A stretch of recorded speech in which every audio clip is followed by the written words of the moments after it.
Boa noite, família! Boa noite, família do Barquinho! Sejam todos muito bem-vindos, meus queridos irmãos! Bem-vindos ao nosso 2026! Sexto ano de Barquinho! Boa noite, Renata! Boa noite, Tuca! Boa noite, Andréia! Boa noite, Zezé! Marcos, um grande abraço, irmão. Boa noite, Mar. Boa noite, Eda. Que bom, meus queridos. Que saudade que eu tava também, Rita, de vocês, minha família espiritual, não é família virtual, né? Família espiritual, viu? Olá, Dulce.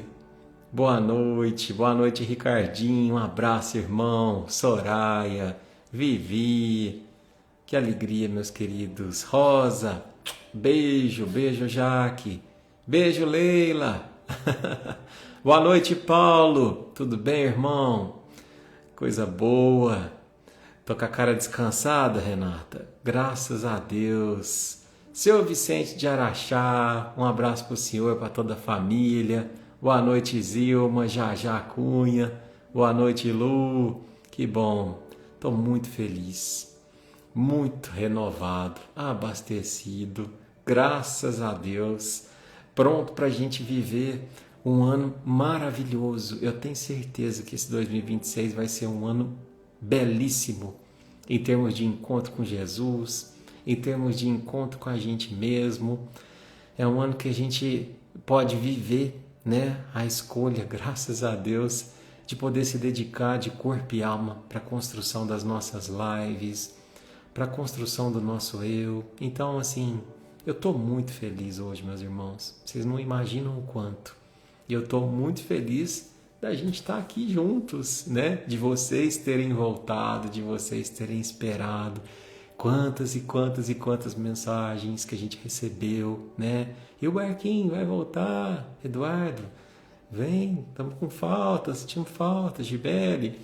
E a gente fica muito feliz, né? Mas houve um grande respeito de vocês também. Muitos perceberam que eu precisava parar mesmo, eu precisava respirar, porque o ano passado foi um ano de muita demanda, né? Uma demanda que no final do ano acho que ultrapassou os meus limites, né? E eu já não estava conseguindo ficar emocionalmente bem, espiritualmente bem, porque eu desrespeitei os meus limites, né? E isso também é lição, né, meus irmãos? Eu falo que o grande exemplo aqui não é só eu, é o Cristo, né? Então a gente também aprende com os nossos erros. E eu fico muito feliz, viu? De ter aprendido e de estar aprendendo. Espero ser um eterno aprendiz do lado de vocês. Mas aqui a gente tá. 2026, estamos juntos. Quem sabe, né, Alex? O nosso encontro. Quem sabe, irmão, esse nosso encontro acontece, né? Mas hoje a gente está aqui reencontrando nessa família linda que a gente pôde construir, né, nesses 6 anos, ao longo desse navegar que começou na pandemia e hoje segue pela vida, né? Uns entraram no começo da navegação, outros depois. Tem alguém chegando aí hoje, se tiver também receba o nosso carinho. Sei que tem uma passageirinha hoje muito especial que é chamada Kátia. Kátia, querida, um beijo para você, que você fique bem, viu? E eu sei que tem muita gente chegando aqui hoje também a convite, né, de todos vocês. Desculpem as mensagens que eu não consegui responder. Eu precisei mesmo dar uma desconectada esse final de ano, tá? Mas agora eu tô aqui. Fer Teles, seu primeiro dia, seja muito bem-vinda, viu? Espero de coração que você possa receber muita coisa boa aqui. O áudio tá legal, meus irmãos? Depois vocês só dão um feedback aí se o volume tá legal, tá bom? E bom, gente, hoje, né, acho que como não podia deixar de ser, atendendo ao que vocês pediram, a gente retoma com muita alegria o estudo deste livrinho aqui, ó, Jesus no Lar, né? E assim, sinceramente, estudando novamente esse livro, eu vi o quanto que, como se diz, a voz do povo é a voz de Deus. Vocês foram muito intuídos, né, em pedir para voltar. Porque esse livro, ele não parece que ele foi escrito há 2000 anos. né? Que foi o que foi escrito, o que foi vivido, parece que faz 2000 anos, parece que foi ontem, de tão atual que ele é, né? Então, assim, obrigado, viu, queridos? Obrigado por terem insistido na releitura, na retomar deste livro, Jesus no Lar. Fico muito feliz. Mas, antes da gente entrar, a gente precisa fazer a nossa prece, né, meus irmãos? E eu quero pedir para que nesse instante você vai lá, prepara sua aguinha, né? Se você acredita neste momento que a espiritualidade vai colocar um remedinho aí, se não é da tua crença, não tem problema. Também abre teu coração, prepara tua mente, que bênçãos também serão derramadas dessa forma. E eu tenho certeza absoluta que será um momento de muita cura, de refazimento. Se você hoje chegou aqui angustiado, sem vontade de estar aqui, se você caiu aqui por acaso e falou assim, acho que não tem nada para mim ali. Tem muita coisa para você aqui hoje. Muita coisa. Muita. Parabéns pela coragem de estar aqui, mesmo não estando na tua melhor versão. Viu? E se você chegou aqui hoje abastecido, que bom. Vamos compartilhar a nossa energia com os outros passageiros. Tá bom? Então vamos lá, meus irmãos. Como sempre, nós vamos começar com uma música. Uma música para a gente levar os nossos pensamentos, as nossas vibrações. Uma música para a gente convidar Jesus a estar conosco. Então, nesse instante, eu quero te convidar a se entregar para a navegação que a gente começa juntos neste ano, meus irmãos. Que alegria!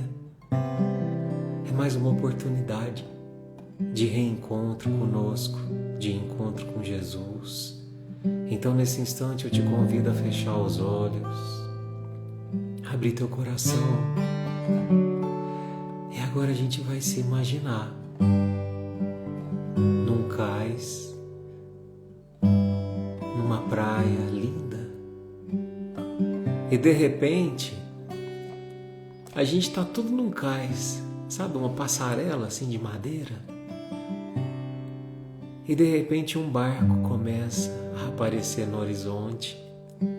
É um barco daqueles antigos, sabe aqueles barcos à vela? E à medida que esse barco vai aproximando, a gente percebe que tem alguém no leme. E é Jesus que se aproxima. É Jesus que vai encostando nesse cais. É Jesus que olha para você. É Jesus que diz, que bom poder te ter aqui por mais esse ano. Que bom que as minhas palavras vão poder ser ouvidas por você, meu irmão. Eu te esperei. Que bom que você escolheu estar aqui neste encontro, neste reencontro meu e teu. Então você sobe, Jesus segura na tua mão, te ajuda a embarcar, você toma teu lugar e uma canção se faz entre nós, passageiros deste barco. Você olha para o lado, tem tanta gente feliz de estar embarcando contigo. Você é bem-vindo aqui. A casa é tua. Pode entrar, me esvazio de mim. Me esvazio de mim.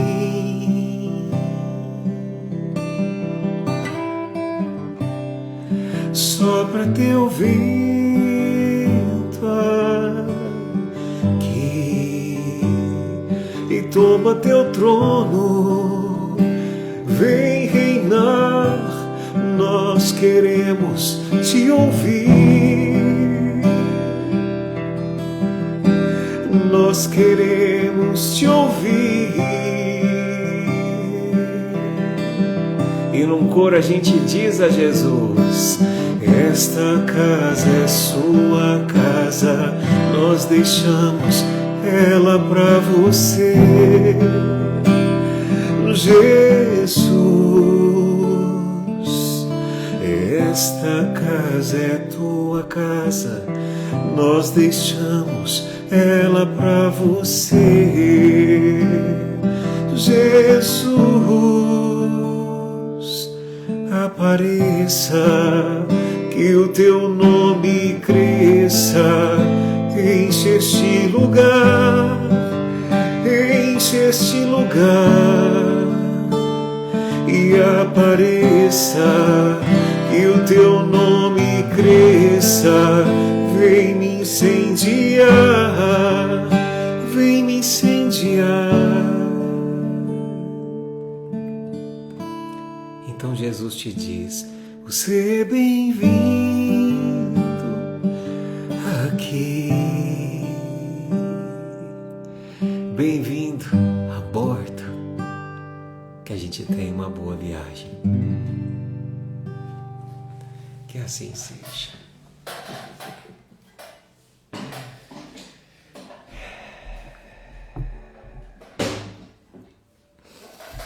É isso, meus irmãos. Que alegria. Ano vai, ano vem, eu continuo chorando.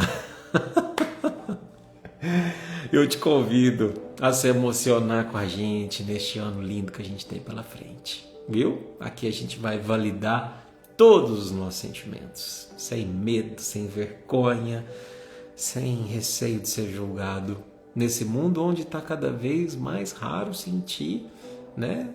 Estamos virtualizando as emoções, mas aqui não.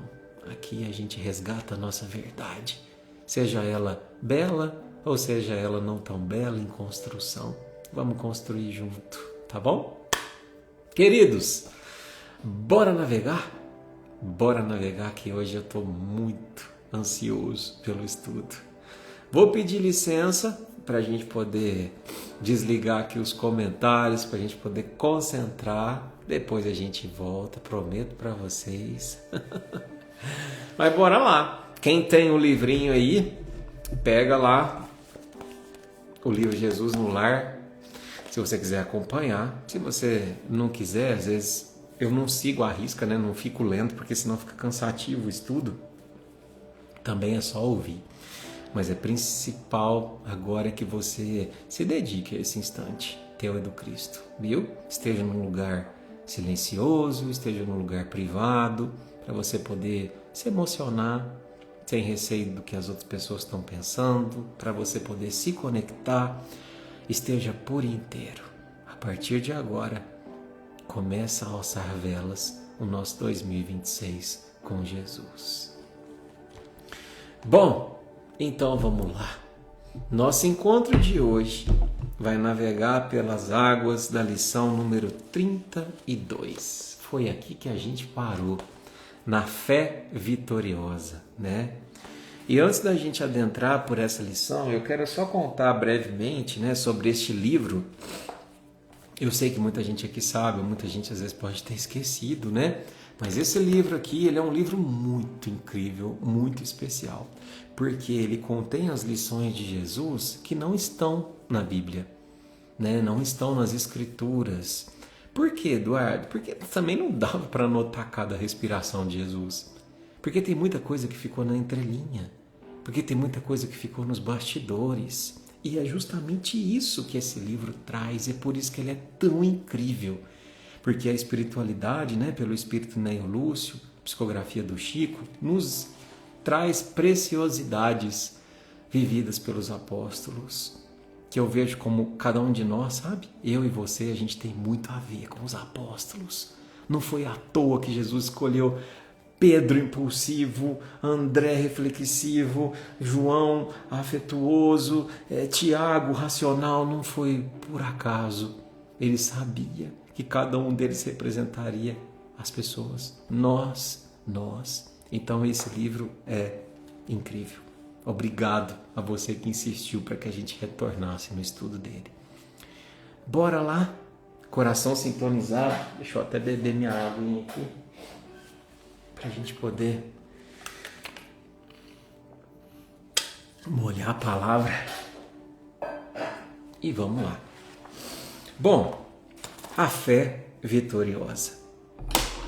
No capítulo de hoje, a fé vitoriosa, acontecia uma discussão ali nos bastidores, na casa de Simão Pedro, provavelmente, né, como sempre era.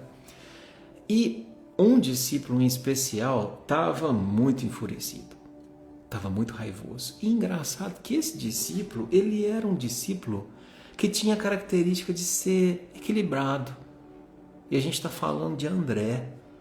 André, se você pegar as passagens dele na Escritura, nos próprios livros espíritas, na própria Bíblia, você vai ver que ele era muito sensato. Ele não perdia a paciência assim fácil. Mas nesse capítulo em especial, André perdeu a paciência. E ele perdeu a paciência, sabe com quem? Com os fariseus. Pois é, porque a lição de hoje, ela começa falando a seguinte frase. Eu vou ler e aí a gente vai interpretando juntos, tá bom? Destacava André certas dificuldades na expansão dos princípios de que Jesus se fazia emissário. E ele se referia aos fariseus com amargura violenta, concitando os companheiros à resistência organizada. Vou traduzir. André estava pé da vida, estava bravo, porque os fariseus, que era dito aqueles que falavam com Deus, que eram conectados com Deus, eram os piores perseguidores de Jesus. E ele estava muito bravo com isso. E aí, o que ele estava fazendo? Concitando. O que é concitar?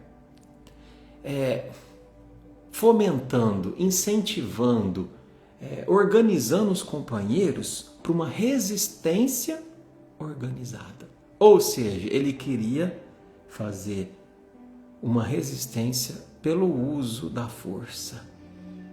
Chega, André falou. Meu limite já ultrapassou. Está na hora da gente colocar esses fariseus no lugar deles. Ainda que para isso seja preciso a gente dar umas cascudas neles, né? E bom, Jesus estava ali, ouvindo, né? Com imperturbável tolerância. Ou seja, ciente de que ele também, uma vez na vida, uma vez quando ainda tinha a nossa evolução precária, também pensava desse jeito. E então ele esperou André falar,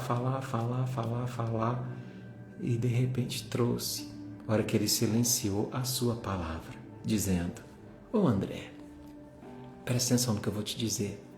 Nenhuma escola religiosa triunfará com o Pai se ela se ausentar do amor que nos cabe cultivar uns para com os outros. Então, nesse momento, a gente para, porque aqui já começa, né, as lições de Jesus. Ele diz para André o seguinte: Ô André, eu sei que você está bravo, vontade de dar uns cascudos nesses fariseus, né? Eu também já tive essa vontade. Mas eu quero te dizer uma coisa, meu irmão. Eu sou teu irmão mais velho, estou 5 bilhões de anos na tua frente. E eu já posso te dizer uma verdade, que nenhuma escola religiosa vai triunfar se ela não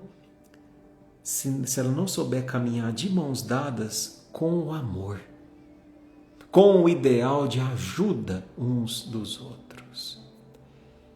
Então, Jesus, que sabia que naquele momento os fariseus seguiam uma doutrina diferente, né? Os fariseus seguiam o judaísmo. Ele diz: calma, André, deixa o tempo fazer o trabalho dele. Não nos cabe fazer o trabalho que pertence ao tempo. E aí a gente já começa a trazer para a nossa vida.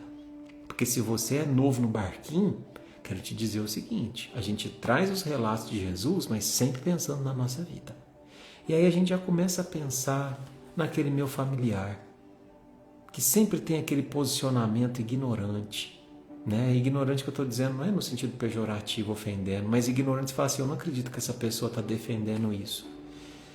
Eu já começo a pensar naquele meu colega de trabalho que é inconveniente, numa posição, numa fala, E aí eu quero modificar à força esse pensamento, muitas vezes preconceituoso.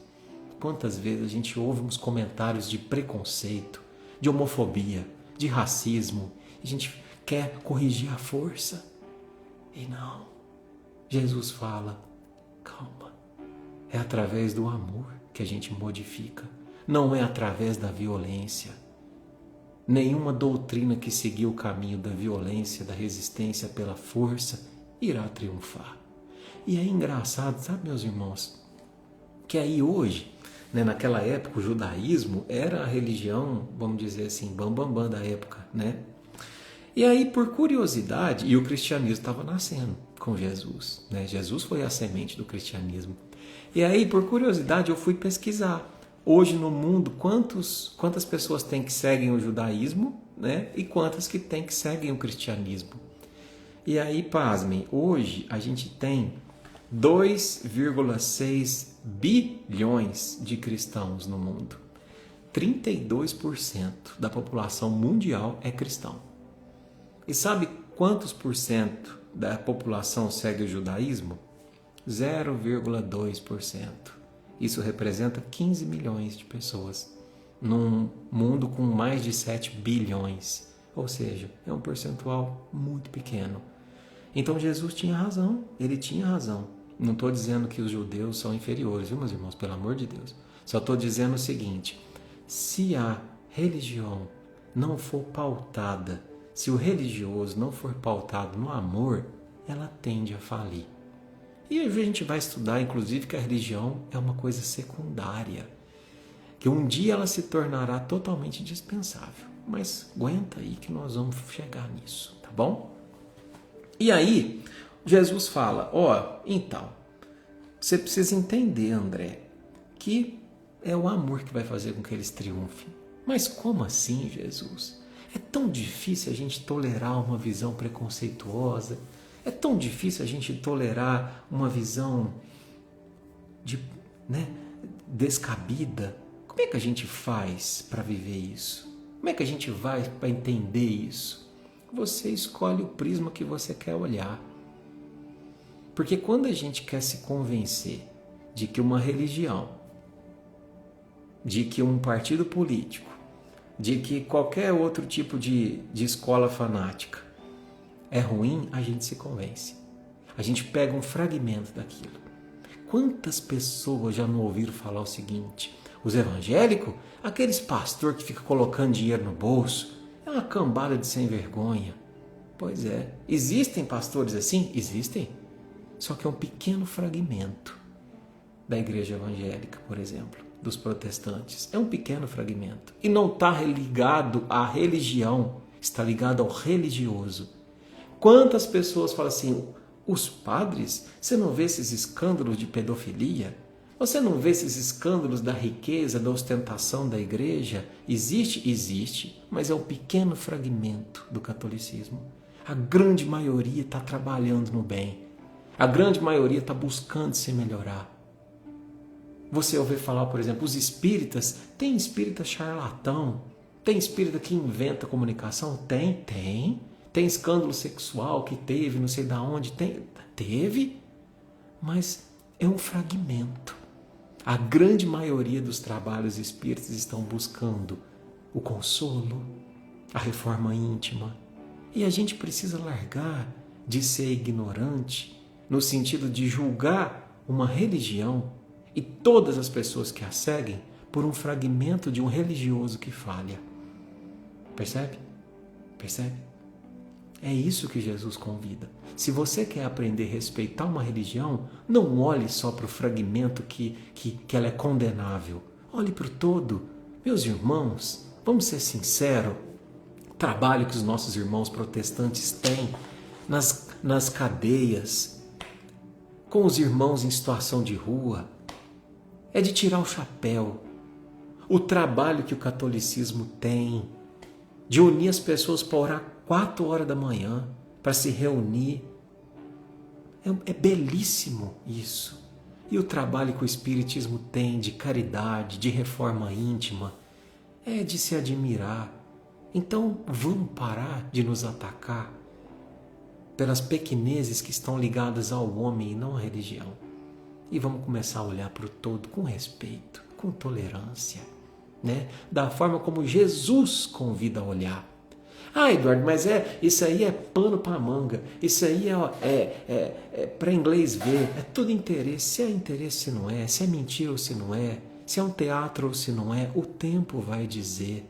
Porque Jesus disse a André, ausentando-se do amor, nenhuma escola religiosa vai triunfar. Então o tempo vai dizer. A religião que se afastar do amor, ela vai desaparecer. É batata isso.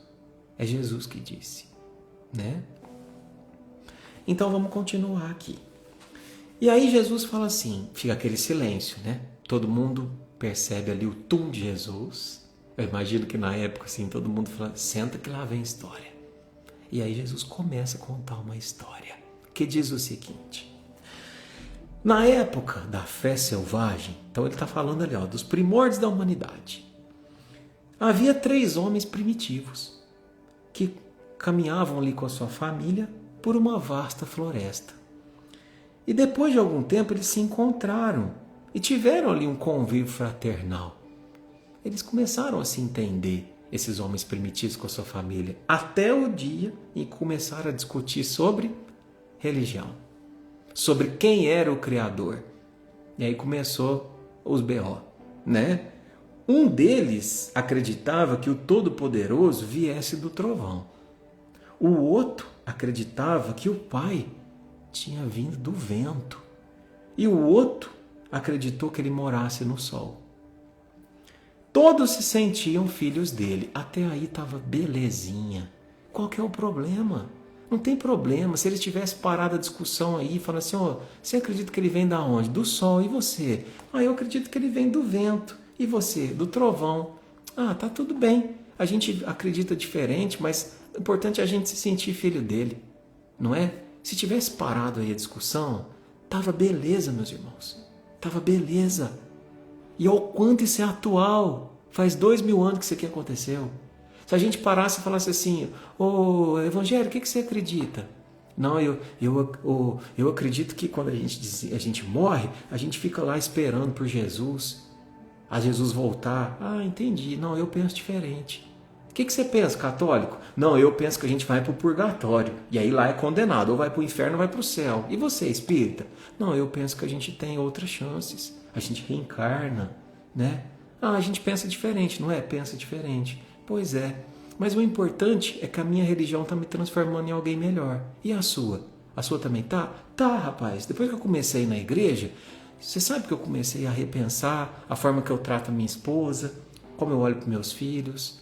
Estou uma pessoa mais caridosa, menos impaciente. Ótimo! Parou a conversa. Mas qual que é o problema? O problema é o que aconteceu aqui, Mas eles queriam, à força, fazer preponderar o seu próprio ponto de vista. Então, o que acreditava que Deus vinha do trovão começou a lutar contra os que acreditavam que ele vinha no vento e no sol, porque para ele a verdade dele tinha que prevalecer. Meus irmãos, como isso é triste, como é difícil a gente fazer prevalecer a nossa verdade para o outro. Isso acontece tanto e é muito atual. Quantas vezes a gente tem a necessidade de que na nossa família todos pensem como eu penso, de que no meu trabalho todos sigam o que eu sigo, de que no meu grupo social todo mundo defenda o partido A e não o B, não é? A necessidade de fazer valer a minha verdade, porque a minha verdade é a correta. Quem somos nós para termos nessa condição tão ínfima espiritual que a gente ainda tem? Quem somos nós para ter uma verdade única e absoluta? Não, meus irmãos. Daqui um pouco a nossa verdade vai ser outra. Hoje você traz uma verdade. Eu trago uma, fulano traz outra, ciclano traz outra.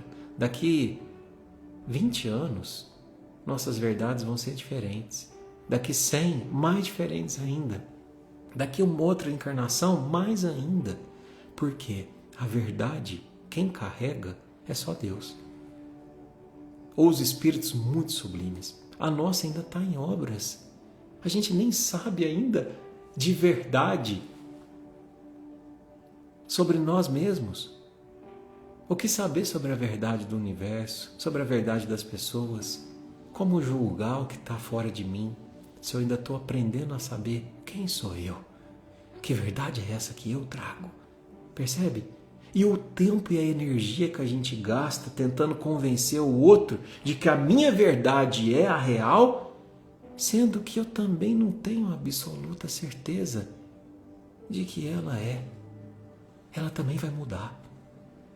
Né? Então, é de se pensar. E aí, o que começou? Tem entre esses selvagens o que tem até hoje. Uma guerra. Começou uma guerra. E aí, quando começou essa guerra, um deles foi lá e se muniu de ferro. O outro, hoje eu estou igual o professor, o outro se muniu de pau. Fui lá no terreno buscar esse porrete aqui, para ficar bem didático. E o outro se muniu, sabe do quê? De pedras. Então cada um deles se muniu ali junto com as famílias e começaram a guerrear, a lutar uns com os outros, né? Invocaram a proteção e olha que engraçado, olha como é que Jesus é sábio. O que ele fala aqui, E aí, quando eles começaram a guerrear, eles invocaram a proteção do Supremo Senhor para os seus núcleos familiares e empenhavam-se em luta. A gente faz isso até hoje. Não, porque, Senhor, me ajuda a matar o meu inimigo, me ajuda a destruir o meu inimigo, porque eu estou com o Senhor. A gente usa o nome de Deus até hoje como pretexto de proteção para usar a violência. Pois é, passou 2000 anos, mas nem parece que faz tanto tempo assim, não é? E aí começou a guerra. E naquelas guerras eles começaram a destruir tudo em volta na floresta, as árvores, os animais. E aí Deus, observando aquilo, ele mandou um anjo amigo, um anjo sábio.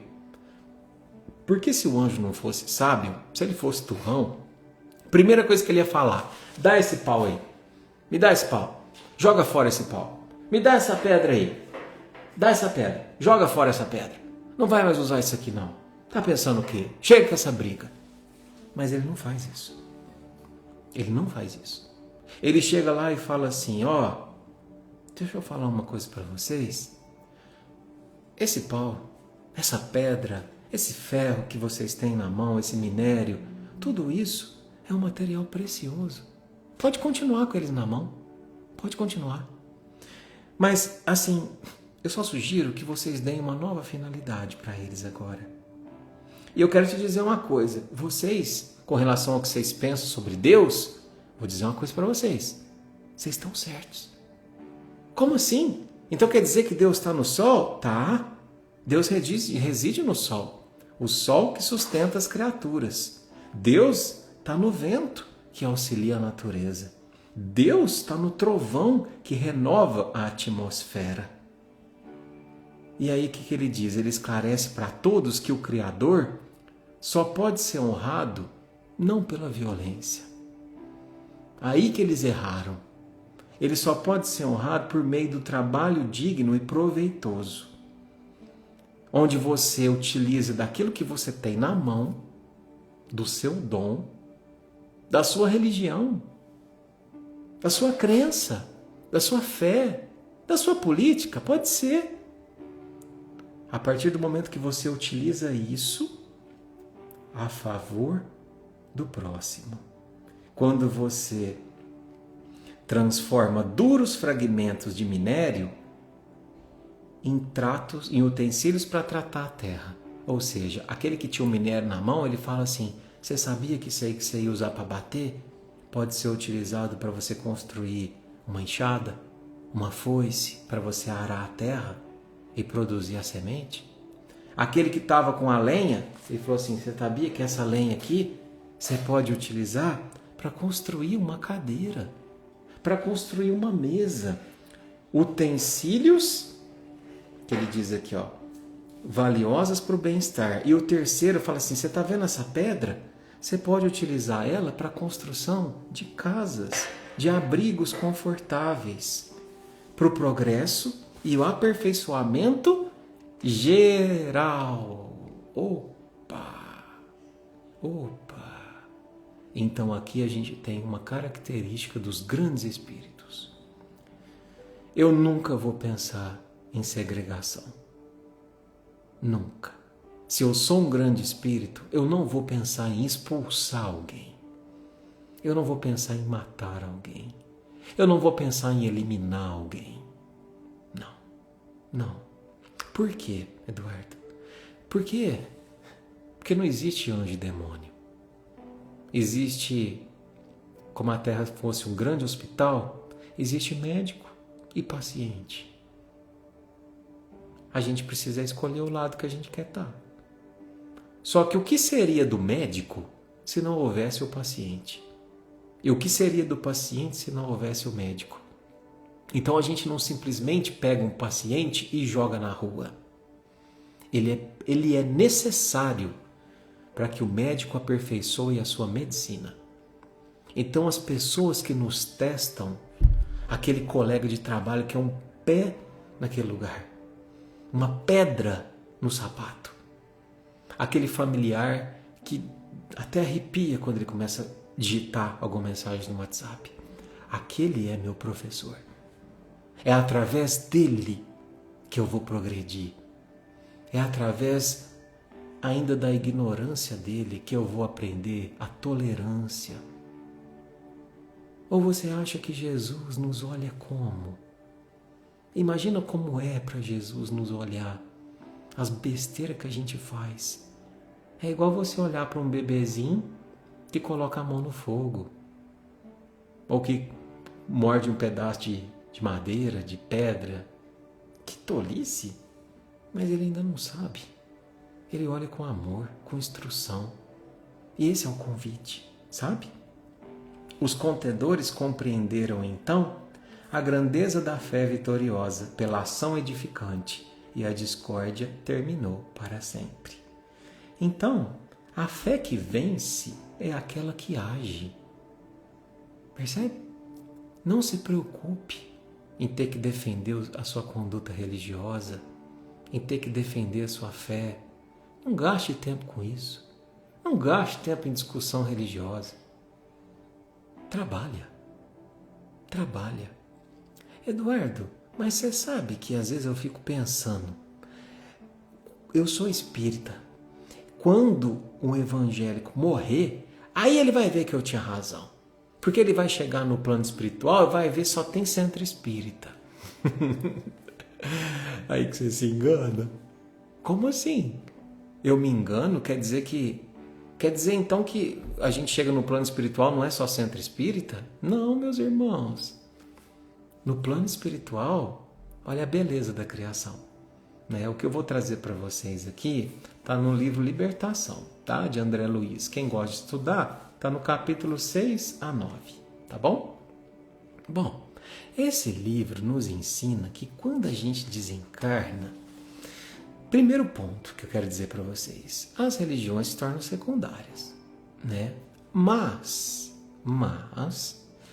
às vezes, como um recurso psicológico, é permitido por Deus, pela espiritualidade, que a gente, através das formas pensamento, é até difícil explicar isso, mas é quando você tem várias pessoas pensando e vibrando a mesma coisa, a gente plasme, como se a gente conseguisse dar forma a um pensamento que eu estou tendo.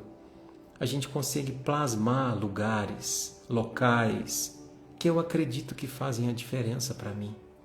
Ou seja, se tiver um monte de católicos que desencarnou, eles conseguem vibrar e plasmar uma igreja católica. No plano espiritual, sim.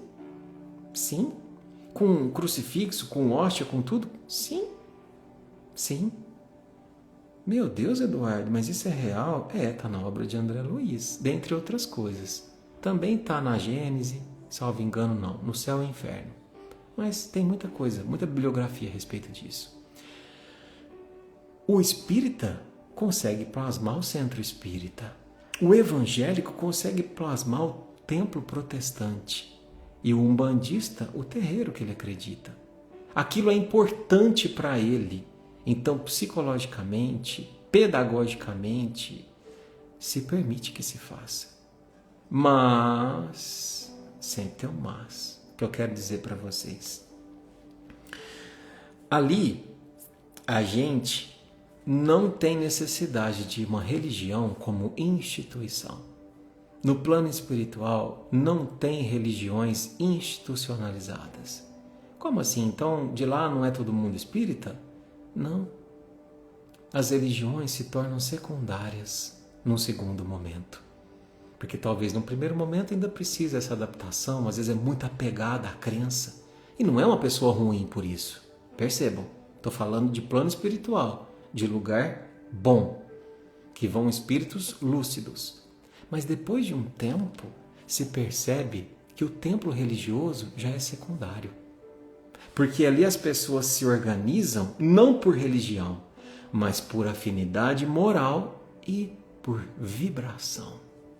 Por vibração. Então, percebam como vai ser a evolução da gente? Nós não vamos ter mais espíritas.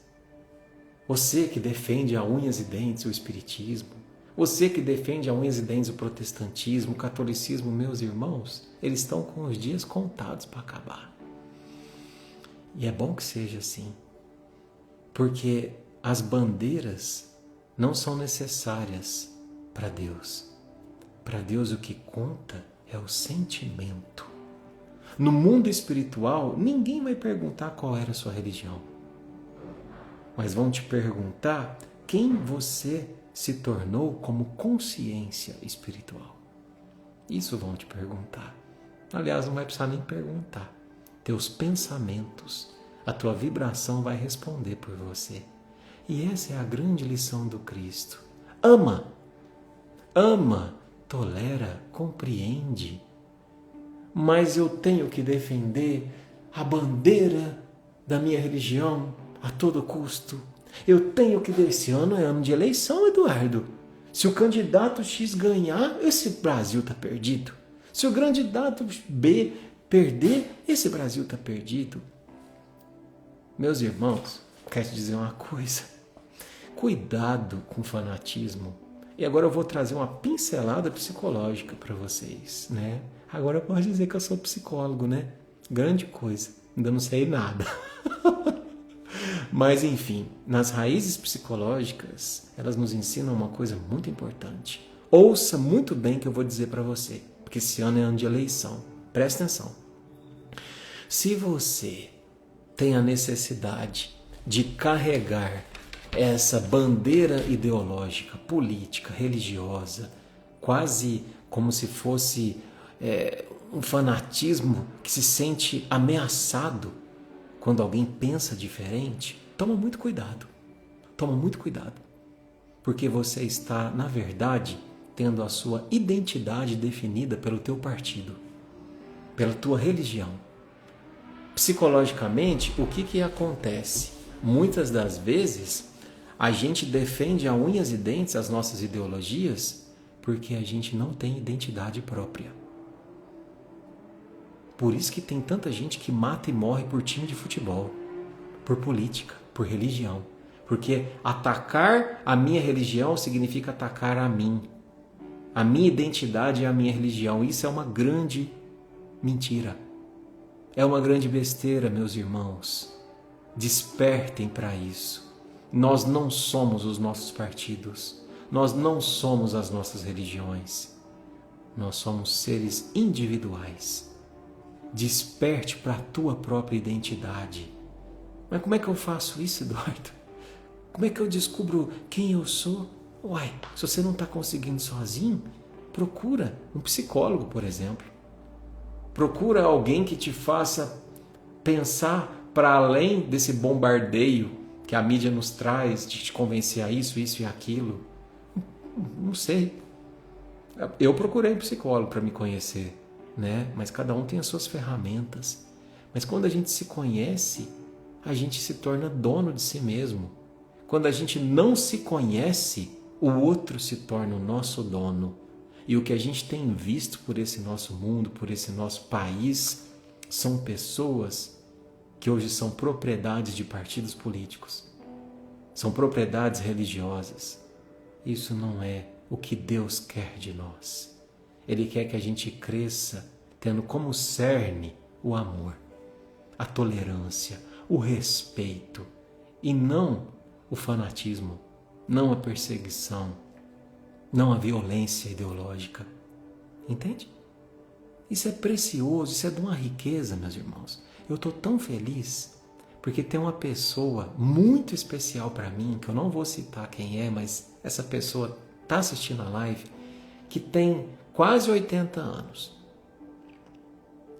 e resolveu procurar o psicólogo. E eu estou muito feliz por isso. Muito, porque pensa numa pessoa que nunca teve na vida a possibilidade de olhar para as próprias emoções. Nunca. Nunca pôde receber uma palavra assim: filho, como que você está se sentindo hoje? Filho, eu estou percebendo que você está triste. Filho, eu estou percebendo que você está angustiado. Nunca, nunca, nunca, nunca. Foi uma pessoa que foi criada assim, né? Se vira, você está triste? Bebe que a dor passa. Você está angustiado? Não, conta uma piada que a dor some. E aí, quando a gente nega as nossas emoções, a gente perde a nossa identidade. E a gente se torna escravo de quem sabe disso e nos manipula como quer. Então, essa pessoa que está assistindo, parabéns. Parabéns pela coragem de encontrar a tua identidade, ainda que seja aos 80 anos quase, aos 70 e tantos anos. Nós ainda somos um bebê evolutivo. Então tenha você também a coragem de buscar essa identidade, de se encontrar, se conhecer para se gostar e ser dono de si mesmo, né? E aí Jesus termina dizendo assim: quando a criatura guarda a bênção do céu e nada realiza de bom em favor dos semelhantes e em benefício de si mesma, é como o avarento que se precipita no inferno da sede e da fome no intuito de se esconder indebitadamente a riqueza que Deus lhe emprestou. Então, será que nós não somos avarentos? Jesus está dizendo aqui. O que é o avarento, Eduardo? O avarento é aquele que acumula e não compartilha o que tem de precioso. E eu nem estou falando de dinheiro. O dinheiro é só uma face da avareza. Mas Deus está falando assim: escuta, eu sei, Jesus está falando assim, eu sei que o meu Pai te capacitou com um dom. Se você está aí do outro lado e fala assim: Eduardo, eu tenho dom, tem nada. A única coisa que eu sei fazer bem, mas bem mesmo, é falar mal dos outros. Mas eu sou boa nisso. Eu guardo na memória o que a fulana fez, o que o ciclano fez, que a vida da fulana tem. Põe as fofocas tudo em dia. Então você tem um dom. A fofoca é um dom? Não. Não. A capacidade de reter informações. A capacidade de falar, de prender as pessoas pela oratória, pela troca. Só falta você pegar esse instrumento e usar para o outro lado. Percebe? Percebe? Às vezes a gente tem a ferramenta e só está usando para o lado errado. Não é o que Jesus fez com Paulo quando era Saulo? Saulo era um perseguidor implacável dos cristãos. Matava criança, matava mulher, matava isso, matava aquilo. Jesus, naquele momento que aparece no deserto, a hora que Saulo viu ele, falou assim: agora o bicho vai pegar. Porque imagina só, esse homem aqui que eu persegui aparece aqui para mim e vai me tacar fogo que eu vou morrer. Jesus olha para ele e fala assim: ô Saulo, por que me persegues? Neste exato momento bastou essa palavra para que ele falasse assim: vai e usa esse poder, vai e usa essa disciplina, vai e usa essa gana que você tem de perseguir os cristãos para levar o meu evangelho. Porque agora você sabe que ele é real. E aí Paulo se torna o que se torna, né? Todo mundo sabe o resto da história. Então eu quero te dizer uma coisa. Se você hoje começou este ano pensando com culpa sobre algo que você fez ou faz com frequência e percebe que isso não é legal, pare e pensa sobre isso. Olha para essa, entre aspas, falha tua e entenda como eu posso usar essa ferramenta para o bem.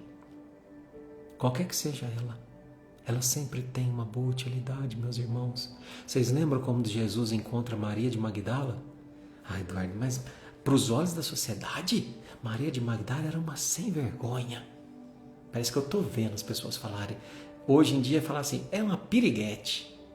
Se fosse trazer para aquela época. Cada dia estava dormindo com um diferente. Essa seria a conversa. Só que Jesus olha para ela e fala assim: mulher, você tem sede de amor. Só que o amor que você bebe te causa ainda mais sede. O amor que você bebe faz teu coração secar. Você busca o amor em fontes que não te nutrem, mas que te secam. Vem até mim e não terá mais sede. E aquela mulher se transforma num ser luminoso, porque Jesus identifica que a fragilidade sexual, no sentido do ímpeto, do impulso, na verdade era sede de afeto. Então, o convite é: olha para a tua ferramenta, conhece-te a ti mesmo e tenha a sabedoria de trazer um bom emprego para ela. O convite não é meu, o convite é de Jesus. Então comece este ano olhando para você e falando assim: este ano eu quero usar o meu dom de falar mal das pessoas, o meu dom de saber de tudo e propagar mal notícia, o meu dom de fazer isso, isso e aquilo pro avesso dele. Vou propagar o bem. Eu vou procurar saber das pessoas não para falar delas, mas para ajudar, para mandar uma mensagem. Eu vou me controlar na bebida. Eu vou, quem sabe, tentar ajudar de alguma forma alguém que eu sei que está sofrendo por um vício. Enfim, tenho certeza que a espiritualidade vai te ajudar a identificar o bom uso da tua ferramenta. E aí termina assim: a fé que não ajuda, não instrui e nem consola, não passa de escura vaidade no coração. Então, meus irmãos, a lição de hoje é essa. Não precisa defender a tua fé, precisa trabalhar o teu amor. E a tua fé será defendida por tabela. Não precisa sair se autoproclamando espírita, evangélico, católico, como se isso fosse um rótulo de orgulho. Deixe que as pessoas descubram pelo teu gesto. Nossa, o Eduardo é espírita. Nossa, o espírita é diferente. A Maria é católica. Nossa, os católicos, que legal, né? O protestante e etc. Os nossos gestos, deixem os nossos frutos falarem por nós. E é isso, meus irmãos. Espero que a nossa primeira navegação do ano tenha sido proveitosa para você, tanto quanto foi para mim. Eu estou muito feliz de estar aqui novamente, reunido com cada um de vocês, minha família. Convidem mais amigos, mais irmãos para participar conosco deste momento de renovação, de lucidez, este momento de refazimento espiritual que a gente vai viver em todas as terças-feiras deste ano, se Deus quiser. Bora terminar a nossa noite de hoje com um momento de vibração e de conexão? Então vamos lá.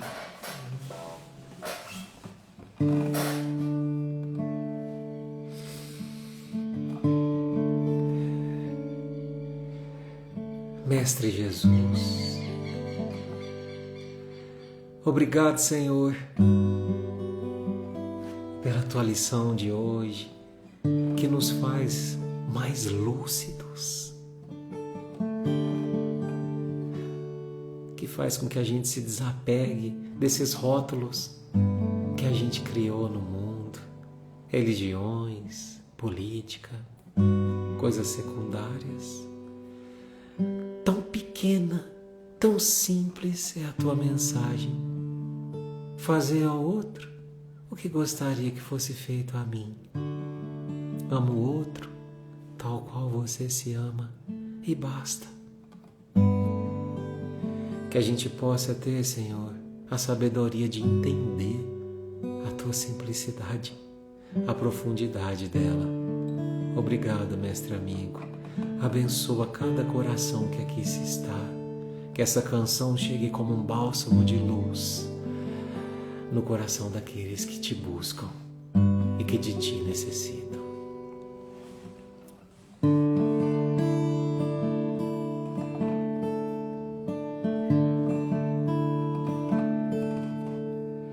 Se eu pudesse conversar com tua alma, eu diria: fique calma, isso logo vai passar.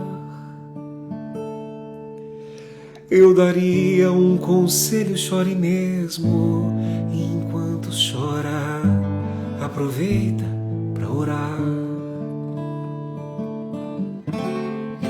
Porque quem chora pra Deus é consolado, é bem-aventurado, e Deus não desamparará. Ele mesmo enxugará as tuas lágrimas. Então desabafa, deixa Ele te abraçar. Calma, calma, não se preocupe, tenha calma. Beijinho, Melinda. Calma, calma, eu dedico esse refrão pra tua alma. Se eu pudesse conversar com tua alma, eu diria: fique calma, não é só você que sente assim. Não é. Não é que você seja estranha, é que você é estrangeira e o teu lar não é aqui. Lá no céu, um dia tudo se encaixa, e hoje o que te inquieta não vai mais te preocupar. Você vale mais do que o mundo inteiro, e por toda essa espera Deus vai te recompensar. Canta comigo aí da tua casa. Tem problema se os outros acharem que você é maluco. Calma, calma, não se preocupe, tenha calma. É Jesus te dizendo: calma, calma, eu dedico esse refrão pra tua alma. Calma, calma, não se preocupe, tenha calma. Calma, calma, eu dedico esse refrão pra tua alma.